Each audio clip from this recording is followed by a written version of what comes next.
Hello, everyone. Welcome back to USC Coliseum Chronicles Live on the Voice of College Football, USC. I'm Terrence Holton, joined alongside my co-host, Casey Kasler, and it is a fantastic day, a fantastic week. USC football is back. But first, College football is even more exciting when you've got some action on the line, and the games are even better when you're cashing in. And the Voice of College Football is the place to be to get the greatest value. Start with my picks. 75% against the money line, 58% against the spread, and I've got a 40-plus year track record. 11-0 in the college football playoff for me last year against the money line, 8-3 against the spread. And I'm just the warm-up act. Steve Merrill of Wager Talk is our ace in the hole, show stopper. 7 years with the Voice of College Football, over 30 years in the industry. Steve gives us analysis on all the big games, but you can't miss Steve's weekly under-the-radar pick. 28-12 against the spread the last 3 years. You also get picks from some of our top analysts here at the Voice of College Football, including Corey Bratta, Matt Zemek, and Steve Dace. Check out those numbers. Become a YouTube or Patreon member for just $99 per month. Go to the main channel on YouTube, click join, and then select a betting tier. Do the same thing on Patreon. Make 2025 a winner now. all right, well, Casey, as I just alluded to right before that, it's USC game week. USC football is officially back, taking on the Missouri State They're not the Tigers, that's Missouri. Taking on Missouri State Bears. Thank you. It's a phenomenal time. It's the best time of the year. Yeah, I mean, it feels great, when you're USC and you have a few pretty, light games to start. You got Missouri State, Georgia Southern, Purdue. It's a pretty good first 3 games. And I mean, we'll focus, week by week, but, going into Missouri State, the depth chart, we're getting, some news, even kind of up to the minute news. Should we go into it? About 45 minutes just ago. About to mention, yeah, Casey. Yeah. 1 second, having some technical difficulties. Give me a second. But yeah, we're kind of having some really up to the minute type of information because we were really concerned about what we thought that depth chart was going to look like with DJ Wingfield no longer eligible. So now we're getting a little information. This is on Twitter. Shotgun Spratling, USC Insider, soon to be Casey Kasner, also at our practices. We'll be going to practices. Casey a lot more than I will, fortunately, due to my work schedule. But he says from practice, is Lincoln Riley's words, both Tobias Raymond, Alani Noah are going to start. Lots of starters, as you see his projected depth chart down here. Elijah Page at left guard, Tobias Raymond light guard, left guard, John Ray Reed at the center, and Killian O'Connor, as well as Alani Noah and Justin Tuanu. Casey, what are your initial thoughts on that? Yeah, I mean, honestly, I was really surprised to see Tuanua starting. I know he started a little bit last year as a freshman. He has the size. I believe he's 6'6", 310 pounds. But like you said, there was such a black hole at the left guard position just because you're losing Wingfield. Do you start Banuelos, who, is young? Where do you go from there? You have guys on the bench, but, you might have to move some stuff around. Elijah Vicona is also there. I don't know if I would have expected them to put Toanua at the right tackle position just because, playing on the exterior is going to be tough for a young guy like that. But we also saw a second-year player last year in Elijah Page play on the outside and get better as the season went on. And I think the thing that's good about Justin Tuanua not playing on the left guard position is he's not playing on the blind side. So he has some time to sort of adjust at right tackle. I really do like Tobias Raymond, though, and I think he would have been really good at right tackle. I mean, we know he's good at right tackle. But really no surprises. I will say, though, is the John Ray Reed / Killian O'Connor split going to be just for this game or the whole season? Or is it like a game-by-game evaluation? Because I think, John Ray Reed is, miles better than Killian O'Connor. I'll go with the route of it's just this game. I think it's going to be pretty circumstantial. I think John Ray Reed is going to start at center most games. However, I could totally see him moving to guard and moving to left guard. You move Raymond out to that right tackle position, filling in when they have tougher opponents. I think they are trying to test I'm butchering his name, excuse me. I think they're trying to test him out on that right tackle spot a little bit, like you talked about, not putting him right into the heat. Obviously, it is Missouri State, but on that blindside spot, we trust Elijah Page at this point there. So I wouldn't be surprised if we see Killian O'Connor starting at center down the line at bigger games and maybe moving John Ray Reed out into the guard, or maybe vice versa. I'm not sure what you think about that. Yeah, I think, I mean, I've seen depth chart evaluations where that's been sort of the case. I mean, it hasn't necessarily been Killian O'Connor, but it's been somebody at center and then John Ray Reed playing on the interior somewhere else. So I could see that happening. I think, again, it's kind of like a game-by-game thing.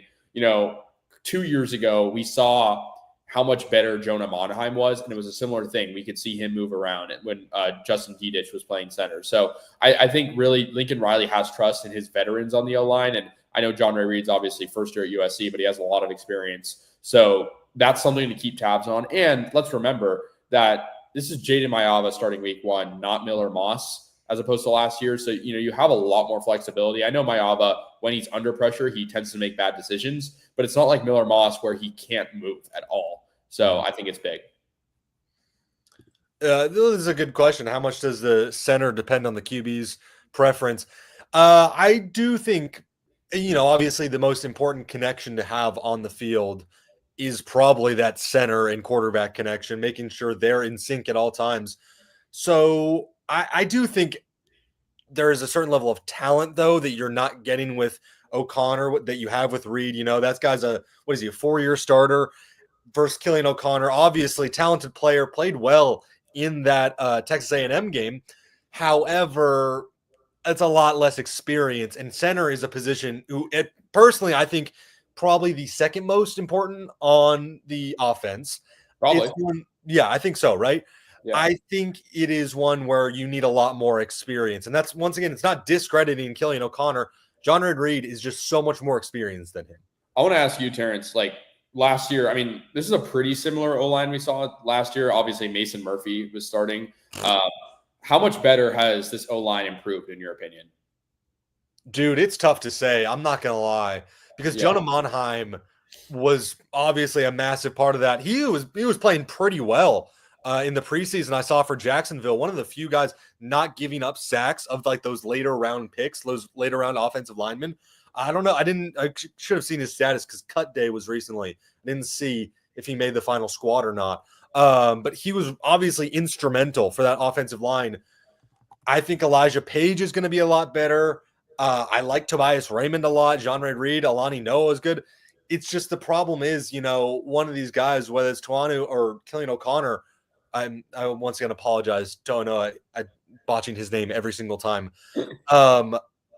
It's just a lack of knowing what you're going to get. You thought one of those guys was going to be DJ Wingfield, and now it's not. So I think that's the problem is one of these guys just being thrust in there when maybe they didn't expect it. Maybe Lincoln Riley knows that they are this talented. And of course, I'm sure they are. But it's also a whole thing of we thought this one guy was going to start up until a week ago. Well, a couple weeks ago, obviously, when we learned that he may not be eligible. But, that's when the news really broke. Yeah, I mean, we only saw Toanua play 3 games last year, one of which was the Utah State game where USC sort of emptied the bench at a certain point. Yeah. The Rutgers game, and then Texas A&M, the bowl game where there was obviously going to be changes. The sample size is small, but he's a former 4-star. He has a lot of accolades out of high school. Funny story, anecdote personally, when I worked for the football team freshman year doing, the recruiting stuff. And he was one of the higher profile recruits for USC. Really cool guy. I got to talk to him actually for a long time. He seemed like he really understood what USC was all about, which is huge. But besides the point, I think he's a guy that he has really good size for a sophomore. 6'6", 310 pounds is what he's listed at right now. So I think it's really intriguing, but at the end of the day, that O-line needs to really take that big step, like you mentioned. Yeah, and I mean, that's one of the most difficult parts. We always talk about how the offensive line is going to be one of the hardest groups to really group together and get that cohesion and that chemistry, especially when it's a bunch of transfers, new guys. And obviously, it is less transfers now that Wingfield isn't eligible. Not that I'm saying that's a good thing, but I think it's interesting. It could be interesting looking forward into that chemistry. Absolutely. I mean, I think it's one of those position groups that, we mentioned it. the biggest change is losing Monheim, but I mean, losing Mason Murphy is an upgrade. So I very much agree with you when you say you don't know how to evaluate. Has it gotten better or worse? Because we don't really know. We also don't really know how it's gonna sort of know the adjustment to the Big Ten physicality, because there were certain games last year where clearly it wasn't adjusted. So I think the O-line's intriguing, but I think another position group we've talked about quite a lot on this channel is the D-line. They're seemingly looking very good in practice right now from what I've heard. Yeah, I mean, we talk about the D-line so much. Our preview way back when, during I think it was the spring when we did it, our D-line preview, I said it was the probably best unit the USC has. I think depth-wise, I think talent-wise, they're just phenomenal. So not to just switch from O-line to D-line, but I really like the defensive line. Yeah, I mean, I feel like you and I could talk for so long about the best position group. I might counter that with receivers, just because I feel like I just a lot of unproven. You could say the same about the defensive line, of course. True, but I think there's a lot of unproven. Makai Lemon, Jacoby Lane are like two blue chip NFL prospects. That is fair. That is very fair. And then even freshmen like Tanook Hines, Corey Sims, and then you got Prince Strawn too. Like the depth there, and Jay Fair is reliable at some. Don't discredit DJ Jordan too, formerly Xavier Jordan. Yeah. Yes, exactly. DJ Jordan, who I think is set for a pretty big year. Yeah, should be great. Yeah, but Casey, let's talk about Missouri State. Yeah, because USC football is back. Missouri State's coming to the Coliseum, 4:30 on Saturday. You're calling this game? I am calling this game. I'm calling half of it. Tune into KXSC Radio. Yes, Casey's voice. Yes, thank you for the plug there. It's the first time these two teams are ever playing. And it's the first FBS game in Missouri State history. They just jumped up to Conference USA. So this is like, Terrence and I were talking before the show started. This is likely Missouri State's biggest game ever to this point, which is kind of crazy to say. But they're going to the Coliseum for the first time. They're playing their first ever FBS game. The lights are going to be bright for them. USC's favored by a lot, I'm sure. I don't even know what the point spread is. You can tune into Mark Rogers' analysis for that. But, look, this is a game we know USC is going to come out swinging in. 100%. And it's very funny to me when I saw this game announced, because USC, one of our biggest things, we're the only FBS opponent to have never played an FCS team. Just barely skating across that line. It's like just barely good. Which, you know what? We'll take that. Like you mentioned, USC is going to come out swinging. I think we're going to see a lot of guys. We're going to see a lot of talent that we haven't seen before. We're going to get to see the guys run. We'll get into our score predictions later.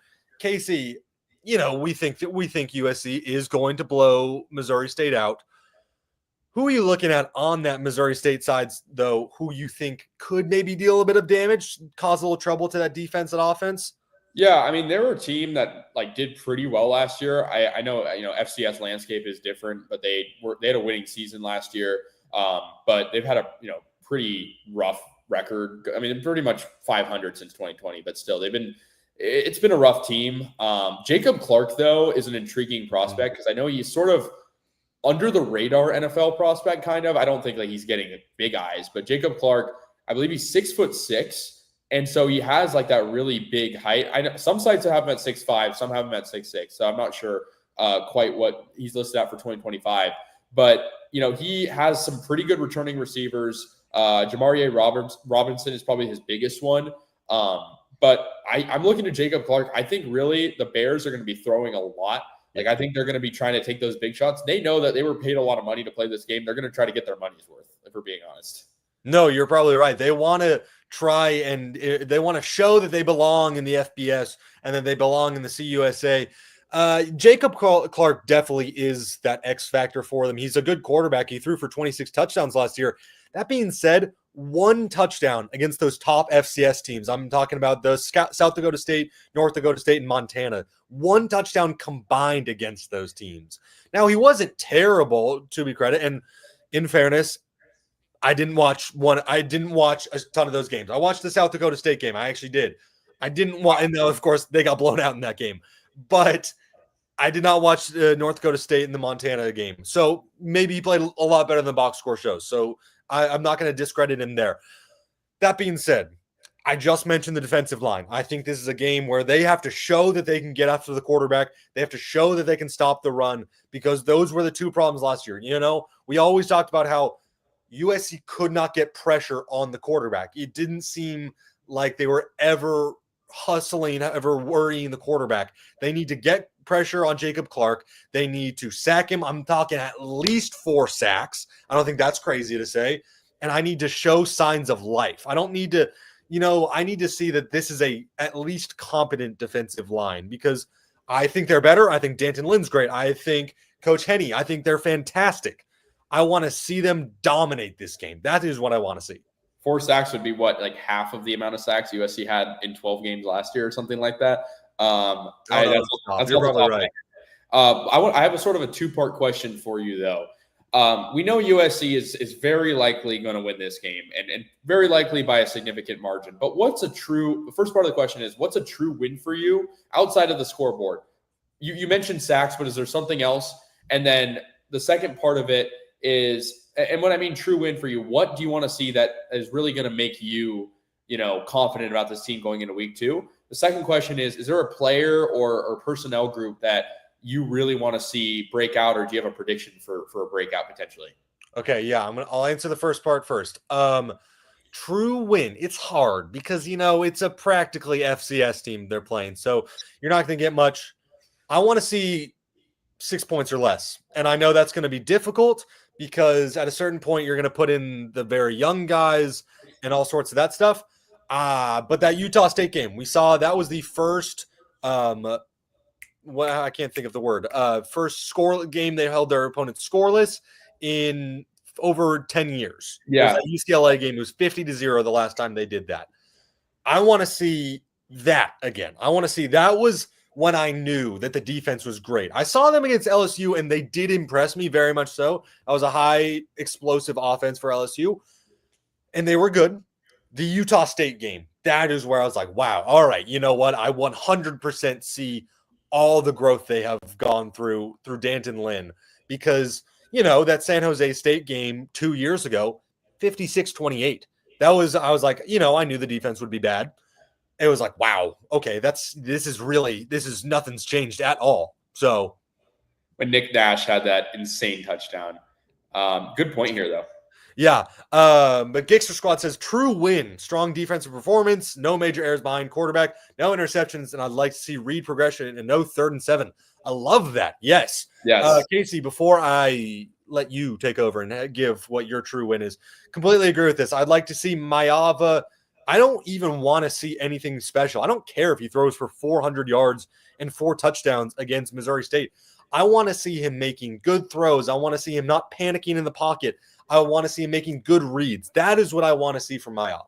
Yeah, and I think honestly, it's easy to sort of criticize Lincoln Riley's style. Throwing a screen to Lake McCree on 3rd and 10 is a big example of that. Yep. But one thing I do like about Lincoln Riley's offense is there's a lot of play action, and I think that could really get the juices flowing for Jaden Maiava when you have a quick play action.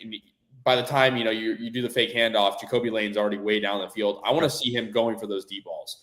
And so I completely agree with this comment. I agree with what you said as well. I think this is the game for Jaden Maiava to show us that he can play smart, because he's not going to be playing against a top defense, and he has the opportunity to take some risks, but calculated risks. He didn't really have, he played UCLA last year, but Maiava didn't really have an easy matchup last year. He was thrusted in against Nebraska.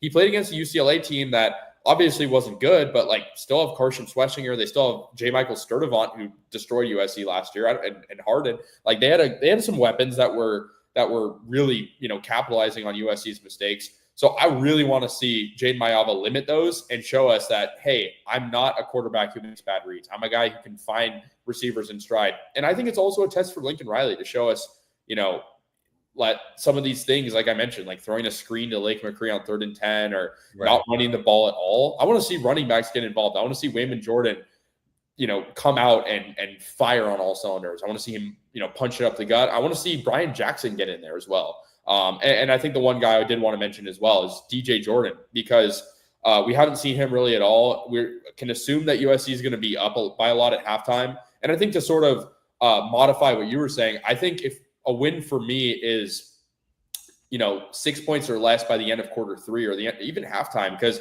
they're probably going to empty the bench, Right, yeah. the game. So if that turning point can have 6 points or less, that'll be a win for me. But I want to see some of these young receivers, some of these young skill players, Tanook Hines, Corey Sims, DJ Jordan, some of these redshirt freshmen go in and show us that the depth at that position or positions is there for years to come. Because I think that receiver group is a lot younger. Like the running back group is pretty seasoned for the most part. The tight ends group is as well. We know Maiava is. And also like one guy, I don't know, I completely forgot him. Hassan Longstreet. Like he could get a full quarter or two, I'd love to see Hassan Longstreet.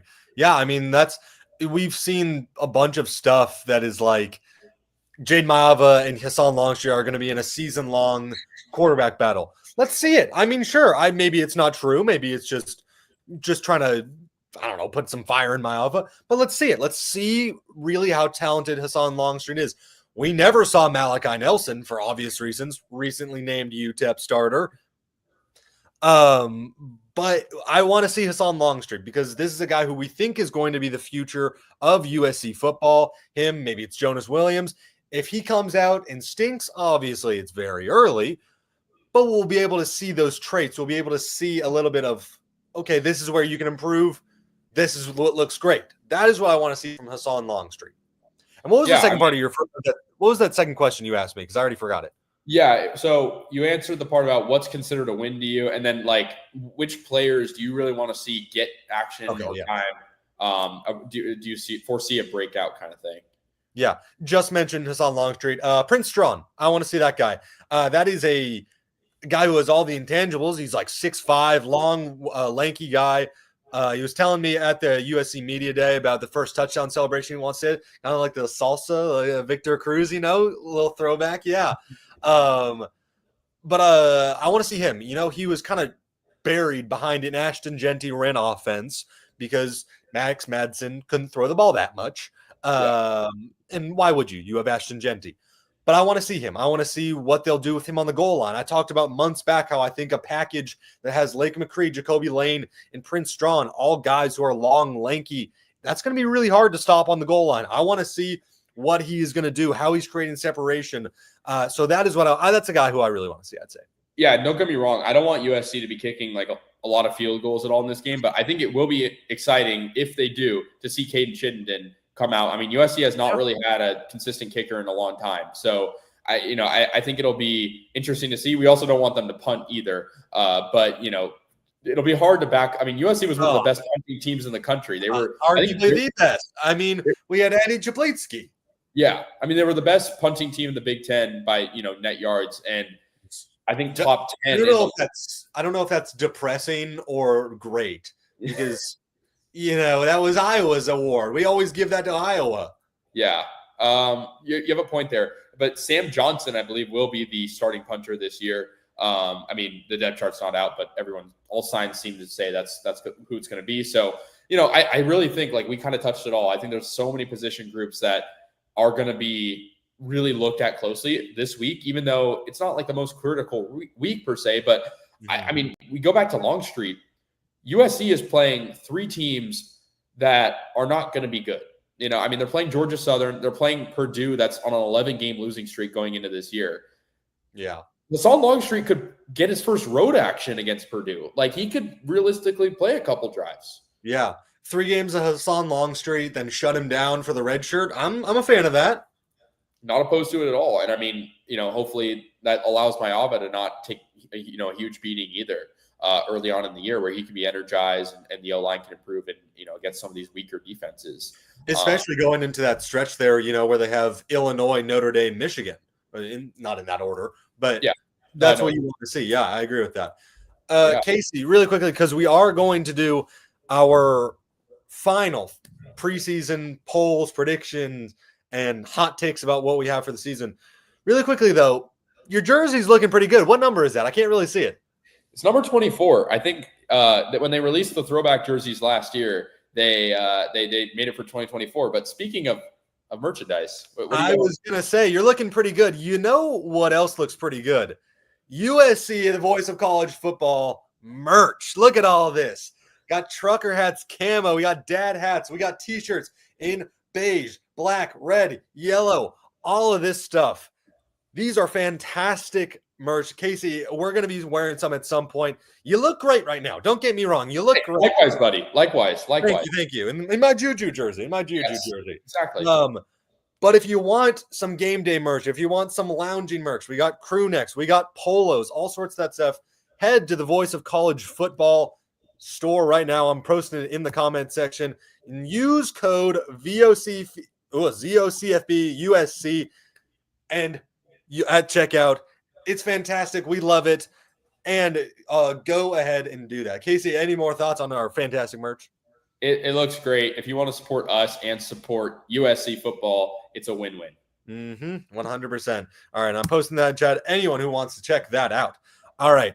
But Casey, moving on.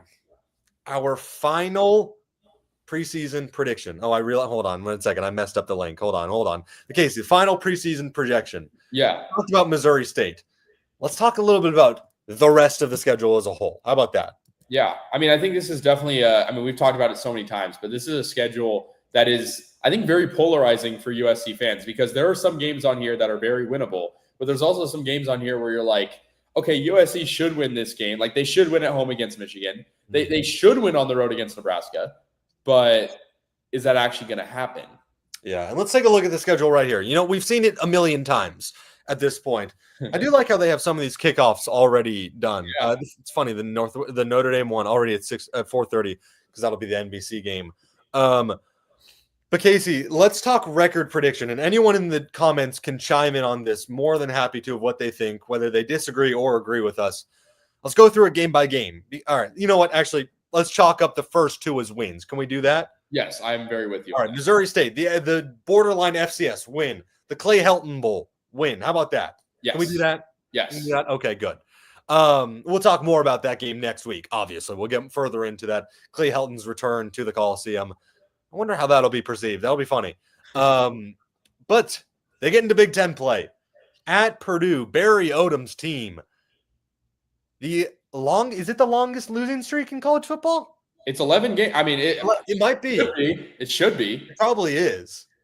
Did anyone go winless last year? Because I don't think so. I don't think so. Not that I know of. Yeah, there were some 1-11 teams though, and Purdue was one of them. Yeah, but Barry Odom's team, it's going to take him a little while to get that program going. They're still probably one of the worst FBS teams in the country.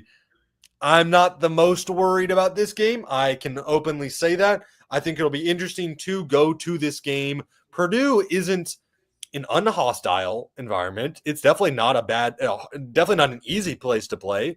That being said, it's not a good team.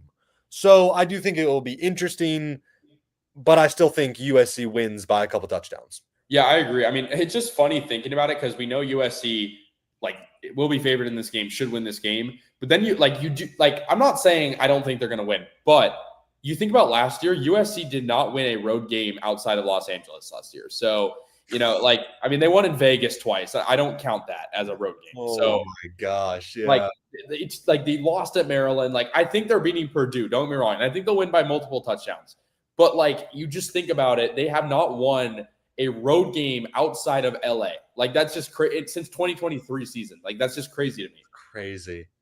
It is good though that they don't have to go to the East Coast. They don't have to go to Penn State, Rutgers, or Maryland. Yep. The furthest east they have to go is Purdue. It might be Notre Dame, actually. South Bend further east? I'm just trying to think. I think it is. I don't know my Indiana geography that well. I think it is because I was booking flights. So South Bend might be. Yeah. But that's not the worst. That could be worse, is what I'm saying.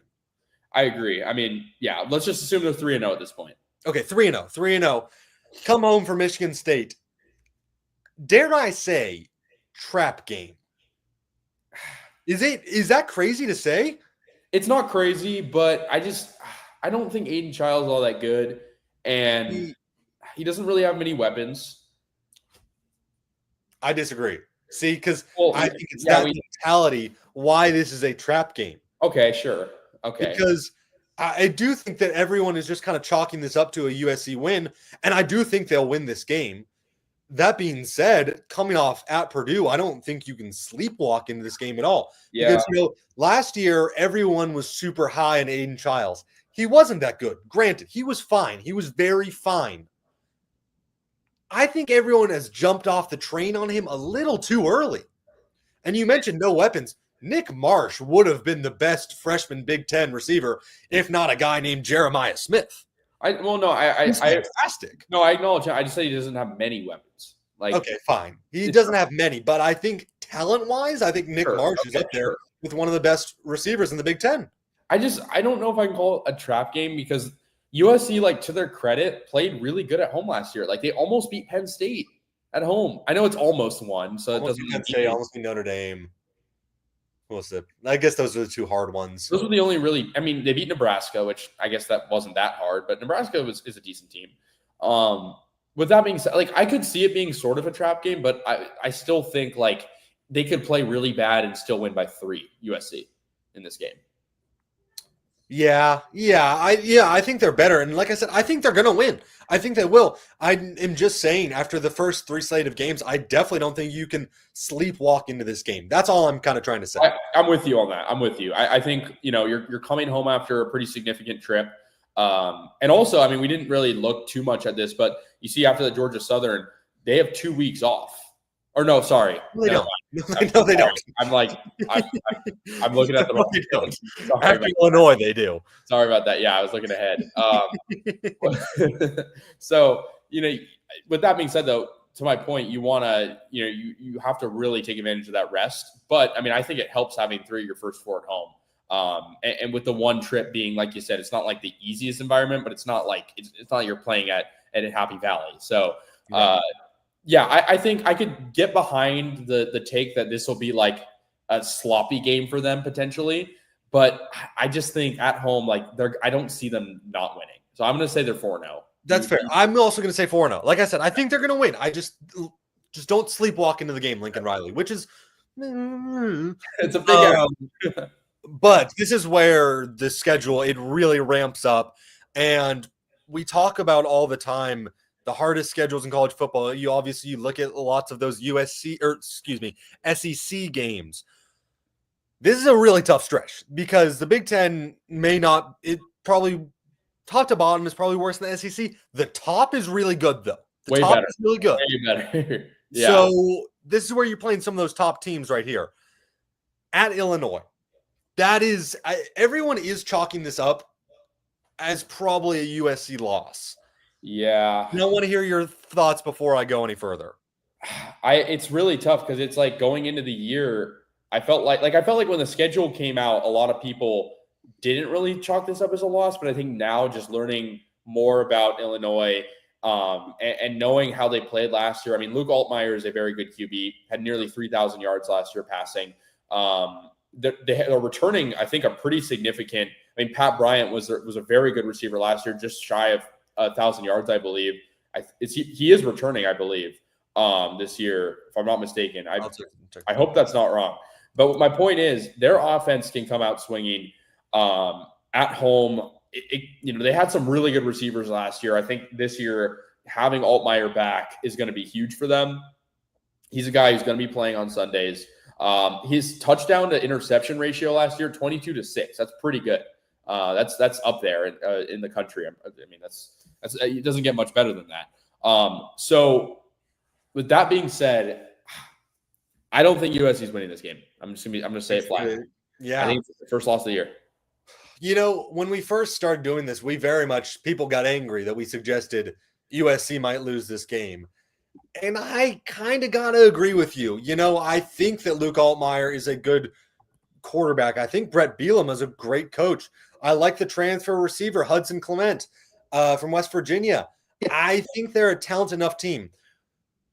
I also think that Champaign isn't the easiest of places to play. That being said, they have the same syndrome that Arizona State does, which is kind of why I'm not off them, but I'm a little against them. They won a lot of close games last year. And the competition wasn't necessarily the hardest for a Big Ten schedule. Including a game they won 50-48 over Purdue, where they stormed the field. The fans did. Wow. I want to correct myself too. Pat Bryant is not on them anymore, but they still do have, like, to your point, some really solid wide receivers. The skill positions for them are, you could put them up there with USC's. But I agree with you. I think the strength of schedule last year combined with some really scary wins. Yeah, I mean, like we've talked about, it is hard to replicate a 9-win. They won 9 games last year, where a lot of them are close. And it's the same thing Arizona State's trying to do. So, and I think they're good coaches both ways. It's hard to do that. And I'm not going to say this is a straight up loss. I am going to say they're going to lose this game. But I'm not going to be like this definitively they're going to lose this game. How about that? Because I've switched my position a little bit. I'm a little bit lower on Illinois than I was when we first started this show. That's fair. Yeah. I mean, and at this point, if USC loses, like, they're still very much alive for the Big Ten championship game and the CFP. But the stretch going forward, I mean, Michigan, I know you and I disagreed on Michigan being ranked 14th, but we'll see where they're ranked at this point as we go into the next. I mean, I feel like we I don't remember if we did or not. We'll see in a second. Not on the record. No, yeah. I don't remember if we did. But let's talk about it. Let's talk about Michigan, because they did just name Bryce Underwood their starting quarterback. I had talked about the transfer quarterback, Mikey Keene from Fresno State, potentially having that job.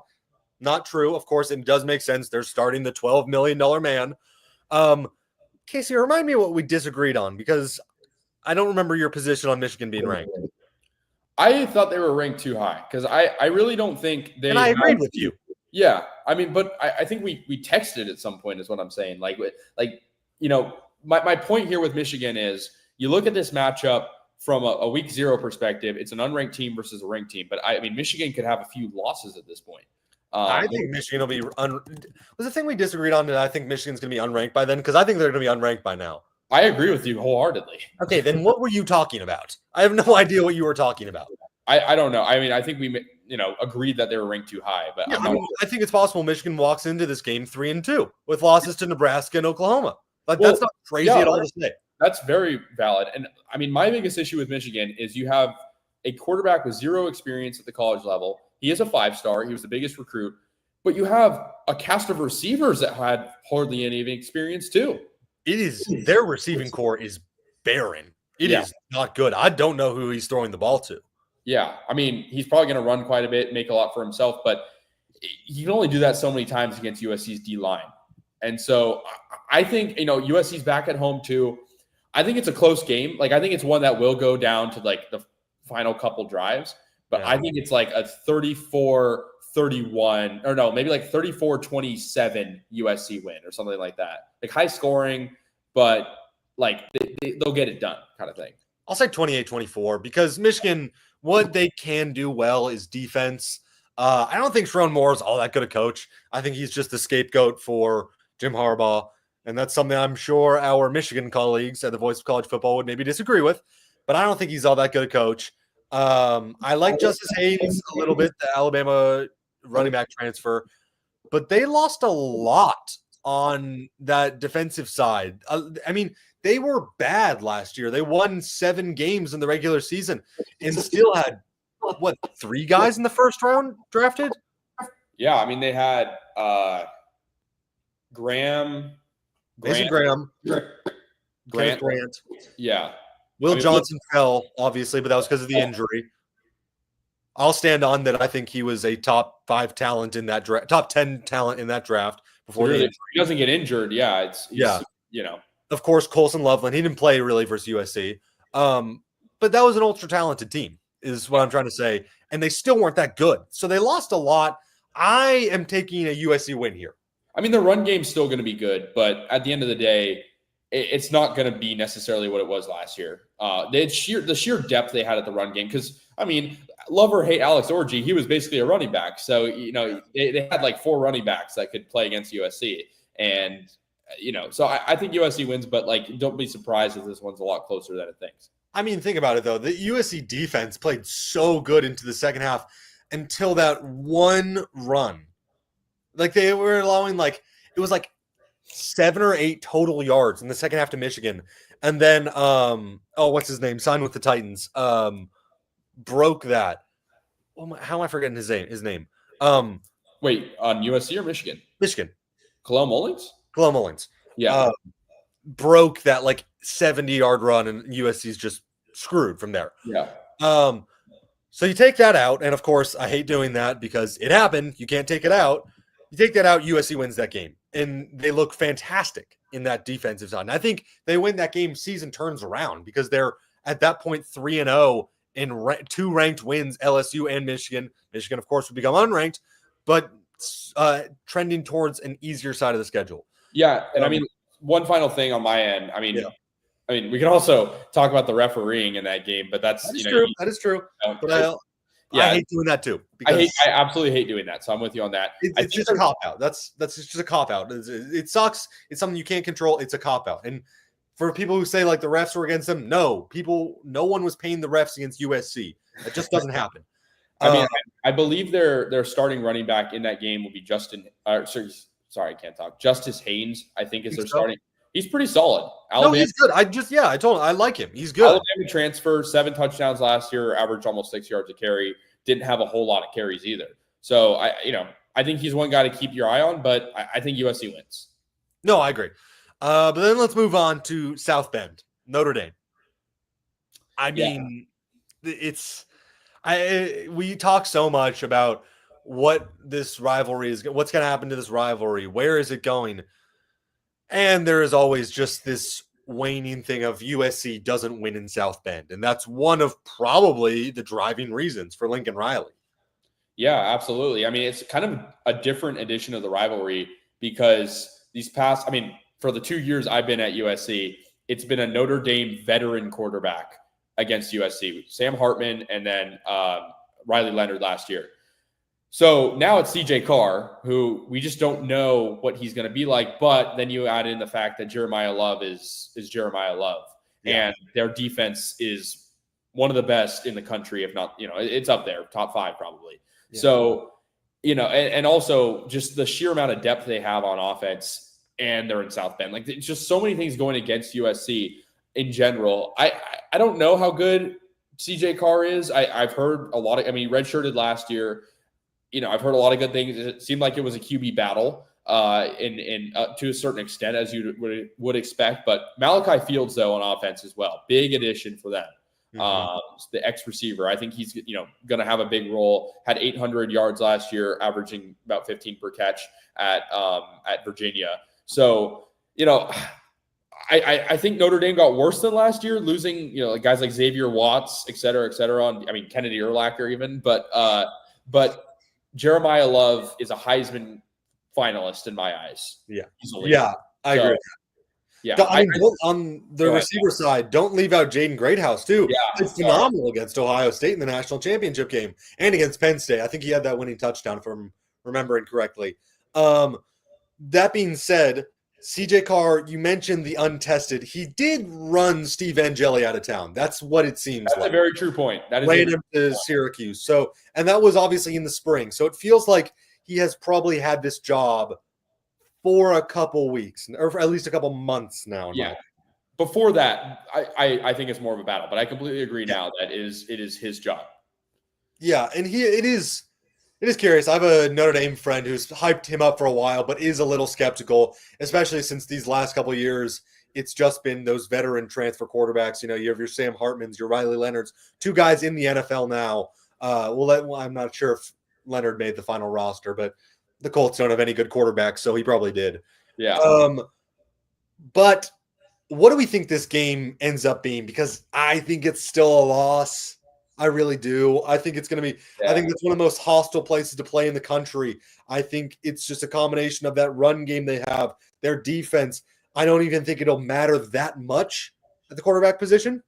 I agree. I think it's honestly going to be I hate to say it, like a repeat of 2023 where Jaden Maiava is going to try to play hero ball, kind of like how Caleb did, and it's going to backfire. And I believe that game off the top of my head, it was like 38-20, something like that. I think it's going to be sort of a similar story. It's going to be, does that sound right? I should be. That was the UCLA game. I know that. I don't know if it multiple touchdowns, right? Against, Yeah. I think, honestly, it's a similar story this year. It was, okay, sorry, I was off by 10, 48-20, even worse. Yeah. I think I could see this being I think it'll be lower scoring than that just because we know USC's defense has improved, but I could see Jeremiah Love going off for like 2 touchdowns, over 100 yards, give me a sort of 35-18 final, like something like that. I hate saying this, but playing in South Bend, it's just Notre Dame's, they're a very good team. They got, time will tell if they got worse significantly than last year, but they seem like they got all the pieces there. How'd you get to 18 points? That's such a random score, especially for football. I don't know, miss an extra point. But then you have to go. That makes no sense. Okay. Whatever. Regardless, let's move on to Nebraska because they get 2 weeks off. Dare I say they lose this? You know what? I'll take that dare, maybe. All right. Wonder why we disagree on it. I think they'll win this game, but I do think it's an interesting situation because we're assuming they're coming off a loss at Notre Dame, but you have 2 weeks off. So it's not like last year where it just felt like they're going one city to another and with no rest. It felt that's how it was perceived. I'm not sure if that was actually the case, but you beat Nebraska last year in a game where Jaden Maiava didn't really play all that good, but Woody Marks played really good in that game. Mm-hmm. And we don't really know the ceilings of the current running backs. I know they're supposed to be really good, but Woody Marks was special. I mean, Woody Marks, a completely different conversation. Joe Mixon's injured till week 4. Woody Marks could get a lot of time. Oh, yeah. He could get a lot of time, but that's a whole other can of worms. I think I'm going to disagree with you. I'm going to say they win, but it's going to be a very messy win. Like they're going to give up a few wide open touchdowns. I think it's going to be like a high scoring, like punch in the throat type of game where it's like 38-35. 38-35. I like that. Yeah. I do think they can win this. That being said, I think Nebraska is going to be full of energy. I think Lincoln is going to be absolutely rocking. And maybe USC walks into this game like low 20, top 25. I don't know how familiar you are with Nebraska's schedule. I think they walk into this game 9-0. I remember it being easy. I don't have it off the top of my head, but I remember it being easy. So I don't think they're more talented than USC. I don't even necessarily think that they are better coached. I think that based off what they have or what they think, what their fan base even thinks they have, is going to be enough to absolutely ignite them and get them absolutely crazy. And as we know, USC did not win road games last year. Now you have to go to a tough environment in Lincoln. I think that is going to be really difficult. I think talent-wise, they're a little bit worse than USC. It's not that big a margin. I think Dylan Raiola is a good quarterback, probably will take a big leap. I think Matt Rule is finally getting his eggs in order. What am I? Chickens in order? Ducks in a line? I don't know. Something like that. I don't know. Some sort of bird. I think it is a little scary that they might walk into this game and Nebraska's 9-0. Because Nebraska is probably the Indiana of this year. If I had to take one, them or Missouri. I like that comparison. I think Dylan Raiola is a very similar quarterback to Jaden Maiava. He's a year younger, but he has a similar skill set. But the one thing he has that Jaden Maiava doesn't have is he has a full season under his belt in 2024. Yeah. He has the experience playing at the Big Ten level for 12, 13 games, whatever it was. Maiava has a full season with UNLV, but that's in the past. Like he has to learn how it's going to be to play a full year. And I don't know how early he's going to be able to do that. With that being said, I agree with you. I think it's one of those games for Nebraska where they can push their delusions into a win. It's the day after Halloween. It's a blackout game. Is it their first home night? Oh, it is. That's right. It might be their first home night game of the year, day after Halloween. Like Lincoln is going to be popping, like you said, not Lincoln Riley, but Lincoln, Nebraska. And I agree with you. Like they lost some guys, but it's going to be a big year too for Raiola and Matt Rule. I just think it's one of those things where USC is going to have to play to a T to win this game. And we didn't see him do that on the road. But I'm going to say they're going to win. I want to disagree here. But because I do think having the 2 weeks off is huge. Mm-hmm. But man, I think this is like a Big Ten after dark type of game. Like it could go to overtime, I think, honestly. Yeah, I could see that. And I think it would be crazy. Everything I just said, I think that USC could be great. I think they could be walking into this with one loss, with that only loss coming to like Notre Dame. That being said, I could also see Nebraska being Nebraska and being 5-4 at this point. It's just how their program is. They made a deal with the devil in the 90s and have not been able to recover. Maybe it's just like that. But maybe they walk into this 9-0. That's just all I want to say about that. I'm definitely not chalking this up. They're definitely losing this game. I'm also not going to say they're definitely going to win this. And I'm going to lean loss. I'm going to say it's a loss. And they also, one thing to remember is Nebraska is banking on a lot of transfers on offense. My Bay Area guy, Isaiah Hunter, really good year with Cal last year. On a Cal offense that was a lot better than the numbers show. Mm-hmm. He could be their starting wide receiver one. Don't disrespect Dane Key like that, the Kentucky transfer. Okay, he's good too, but I mean, it's a positional battle. Isaiah Hunter had a great year with Fernando Mendoza last year. Yeah, playing in the ACC, and Dane Key was in the SEC. Well, okay, and then you also gets an upgrade at quarterback too. Yeah, well, okay. Well, looking at the offensive line as well, they have two changes, at least on the depth chart I have pulled up in front of me. Elijah Pritchett, left tackle transfer, and then Rocco Spindler, right guard. So, Raiola is kind of like Maiava. Does he need a whole lot of protection, or can he create for himself? Mm-hmm. We'll see. But, yeah, and then their defense also has a lot of changes as well on defense, with transfers. But, yeah, we'll see what happens.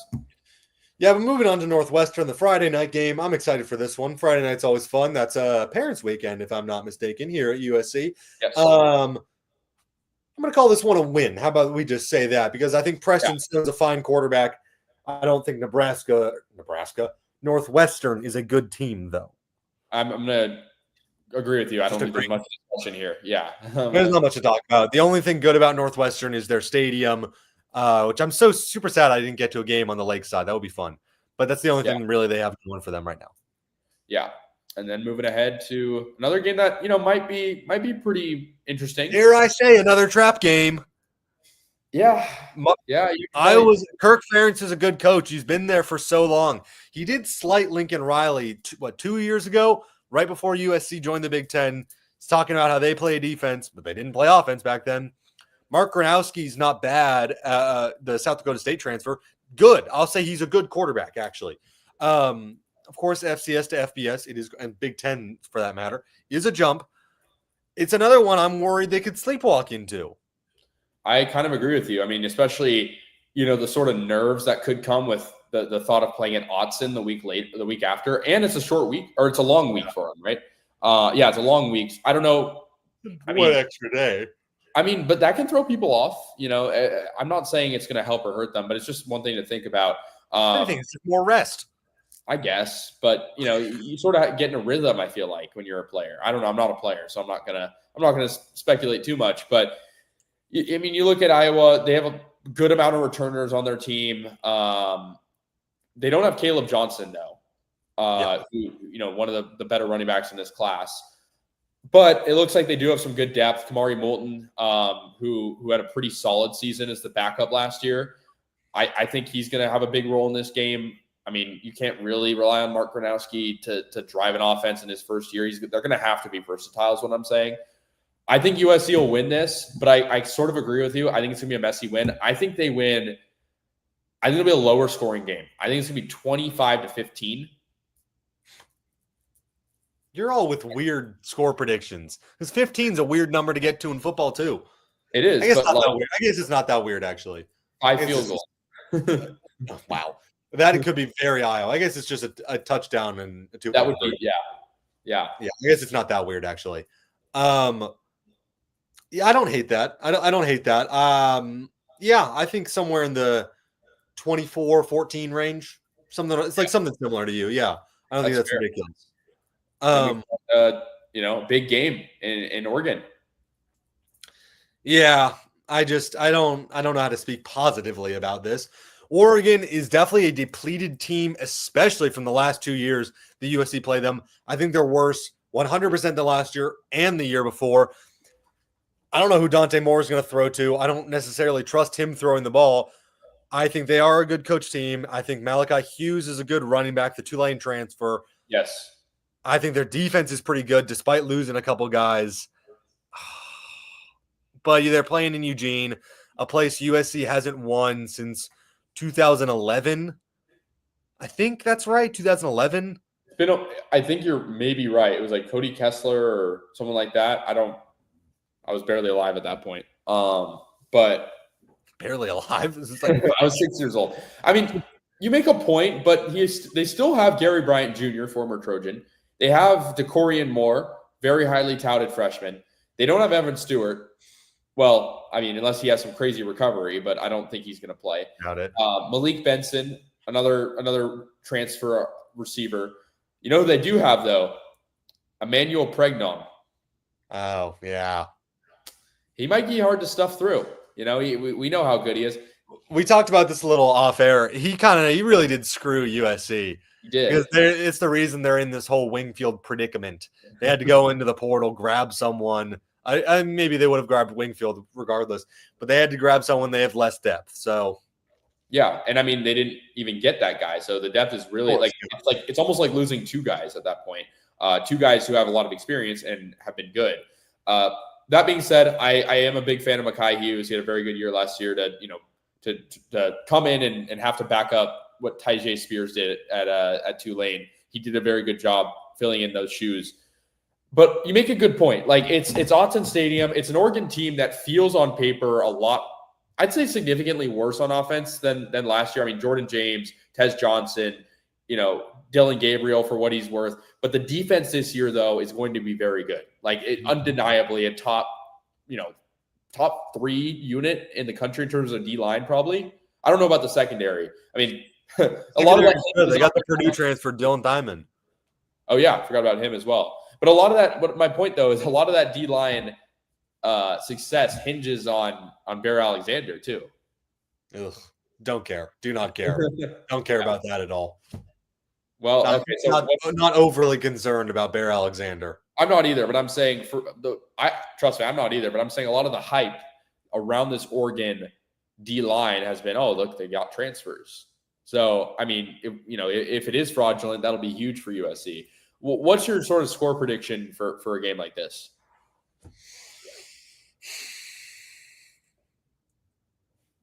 34-21 Oregon. That's fair. That's kind of similar to last time they played at Autzen. Something around. What was it? They lost by 9. I remember it because they went for 2. Yeah. I know it's the statistically smart play, but it frustrated me. I was at that game. It was. I was also at that game. It was high scoring. I don't know. I want to sort of agree with you there. I think it'll be one of those games where Oregon takes a very significant early lead. Like they're up like 17-0. USC will crawl back a bit in the second half, but it's going to not be enough. So exactly what they did when Caleb Williams was there. Literally exactly what they did last time. Yeah. I could see it being like that. Yep. But then let's talk about UCLA, our last one. What's the scope you have on UCLA? Because they are intriguing, but I still don't think they're that good. Yeah, I mean, they lost some big names. They did bring in another one of my Cal guys, Javian Thomas. Really good running back from Cal. And I think he's intriguing. Obviously, Nico Maiava, he's an intriguing player. I think that's a very good way to describe it. But I just don't think they're really there yet. Like, I don't think they're like, I see the vision with Coach Foster. Like, I think he's doing some good stuff, but they're relying on a lot of things to go right with the transfers. And don't get me wrong, I like Mikey Matthews, the receiver, Cal guy. But I feel like Nico's really throwing to nobody. And he was good at Tennessee, but he had, Deontay Thornton. He had some of the top, weapons. And I feel like to have the season he did there, it's a lot to ask for him now at UCLA. I think USC wins this game by more points than they won it last year. I mean, that was a pretty close game. And UCLA had to play really hard to stay in it. And USC, I believe, only had one touchdown in the game. It was that Jacoby Lane tiptoe catch. He kept kicking field goals on like the 3-yard line on 4th down. It was infuriating to watch. Yeah. I mean, look, I like some of their transfers, but I think USC wins this game by like 13 points. I'm not going to make it weird. 13 points. I think it's going to be like I don't know, 23-10. I was thinking in like the 34-14 range, 34-17 range. Fair. It's fair. Yeah. I mean, you're at home too, Yeah, exactly. Although most of those games are pretty neutral. Are we sure about that? I mean, I feel like SC packs it, but they pack it, but there's lots of UCLA friends or fans. I remember that. But that's our final preseason record prediction. Mine was 8-4, if I'm not mistaken. So I had Illinois, Notre Dame, Nebraska, and Oregon as losses. What was yours? I was 9-3 because the only one we disagreed on was Nebraska. I had that being a win. So now I guess sort of like closing thoughts on that part, what does that get you? Because we talked about how good the Big Ten is at the top, especially. Mm-hmm. Does that get you? I mean, 8-4 wouldn't get you a CFP bid, but does that give you any sort of shot at anything? I mean, 9-3 potentially would.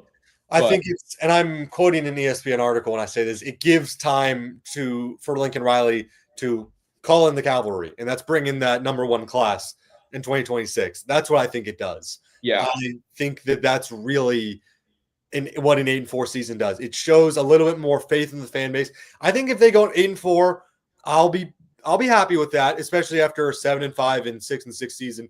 I will be happy with an 8-4. I'll be satisfied. I will not be happy with an 8-4 season. I will be satisfied. Well, I think it's fair to say, and correct me if you disagree, but I think it's fair to say, since the one we disagreed on was the Nebraska game, I think it's fair to say that's the biggest game of the year. Because if we know that they're probably going to lose to Oregon, Notre Dame, and Illinois, that Nebraska game could be the difference between, an 8-4 season, like you said, where you're satisfied, and the CFP, potentially. Oh, they don't make the CFP at 9-3. It's possible. No. You don't think so? I mean, it's not a 12-team format. It's not impossible, though. I think it's impossible. I think a lot has to go your way for a 9-3 USC to make it. Yeah, don't get me wrong, but I think the confidence. I think Lincoln Riley, just knowing the coach he is, if he knows, okay, us missing the CFP at 9-3 was out of our control. I think that's going to instill a lot. I'm not saying it's a little delusional. That's 9-3 with maybe 1 ranked win. That Nebraska. True. And maybe Michigan. Yeah, Michigan. Yeah, I mean, you have a point. Well, okay, so then it's now we sort of get into a larger conversation of can you go 9-3 and afford to lose to Nebraska, but beat Oregon or beat Notre Dame then? Then that's sort of that. See, I would like a 9-3 with a win at Notre Dame or Oregon looks so much better than a 9-3 with a 9-3 with a loss to Nebraska. This is going to sound weird. A 9-3 with a loss to Nebraska looks a lot better than a 9-3 with a win against Nebraska. I know it sounds strange, but that means that you likely beat one of Notre Dame or Oregon. Or Illinois, but yeah. But again, either way, a good win. Yeah, either. I mean, I don't think beating do you think beating Illinois, Michigan, Nebraska, beating Illinois and Michigan, 2 ranked wins in the year, a 9-3 would get you in? Probably not. But so I think you have to win 5 of those be ranked wins, and that's just not how the schedule looks. Yeah. But again, stuff can happen. I mean, it's going to be a weaker year it's still good at the top for the Big Ten, but it's not like last year where you have, Ohio State, Penn State. I mean, Penn State's still obviously really good, but I'd say Ohio State's taken a little bit of a step back. I think that's fair to say. So, yeah. So I mean, we're sort of projecting a mid-tier bowl. I don't know what it would be, but Vegas Bowl? I guess they went 6-6 and we're in the Vegas Bowl. Holiday Bowl? Sun Bowl, Holiday Bowl. That feels about right. Last thing we'll do, because we got to wrap this up. Give me your ceiling. What are those two? What are your floor and ceiling? In terms of wins and losses, I mean, I'm going to go ceiling 10-2, with the two losses being Notre Dame and Oregon. And I mean, if that's the case, who's to say that even gets you in the CFP? Because then you lost the two biggest games on your schedule. It should, but you never know. I mean, you think it might. And especially like that could get you in the Big Ten championship. It could. You know, we'll see how they would have played there. I think floor is I'm wrestling between 6-6 and 7-5. I'm going to go 7-5.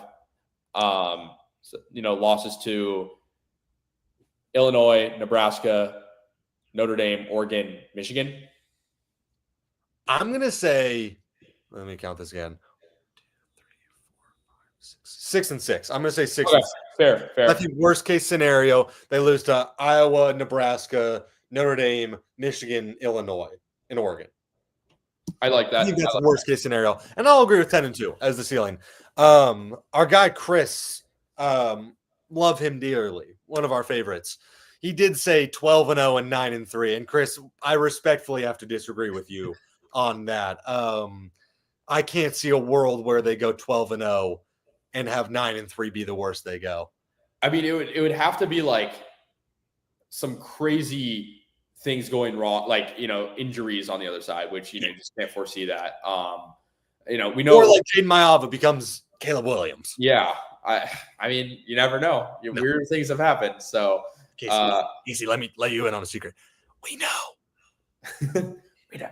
Yeah. I think this team is as good as the D-line and the receivers. Like, I think those are I think like if the D-line plays up to the T. I'll throw the O-line in there too. I'll throw the O-line in there as well. If the O-line is good, I'll just say good, then they are a much better team than I think a lot of people think they are. Yeah. But that's a high standard is the problem. And even like special teams, because there were so many games where USC lost by like 3 points or 2 points, and that stuff adds up. Like, I think Chittenden, if he can hit his field goals, like these late game 50+ yard field goals. I'm not saying every time. That's a crazy thing to ask a college kicker. I'm not going to lie. But like 35+, I think. Like those were being missed last year by Michael Lance. So I just think that's something that they have to. I think my point here is everything that is expected to be decent has to be great. Mm-hmm. Like the O-line, like the special teams, and then everything that's expected to be great has to be insanely good. Like Jacoby Lane and Mekhi Levin need to take big steps. We know they're very good. The D-line has to be very good. Kamari Ramsey has to take a big step. It's a lot to ask. It is, but it's a ton to ask. If anyone has any final thoughts on that in the comments, let us know. Other than that, we're going to wrap things up here. But really quickly, you can make a difference here at the Voice of College Football. Use the Amazon link. Financially contribute to the Voice of College Football without spending a penny. Same shopping experience. It's easy. Go to any video on any channel. Go to the description section and grab the link right next to the capital letters that say Amazon. Use that link, and Amazon will instantaneously convert to your account, settings, history, everything intact. Just like whatever link you use right now, no difference. Pay no attention to the product that you see right there. Just go search what you want. Don't forget the Amazon link. Thank you for your support. Sincerely, the Voice of College Football. All right, well, if there's no one else who has anything to say, Casey, I don't know if you have anything to say. We're going to wrap things up here. Thank you, everyone who tuned in. We're going to have our reaction to the Missouri State, where we'll have a preview of the Clay Helton Bowl, all sorts of that stuff. The season's ramping up. It's awesome. So happy USC football is back. Well, we'll see about that in about 5 weeks, I'll say, if I'm really actually happy that USC is back. But Casey, any concluding thoughts? Great show.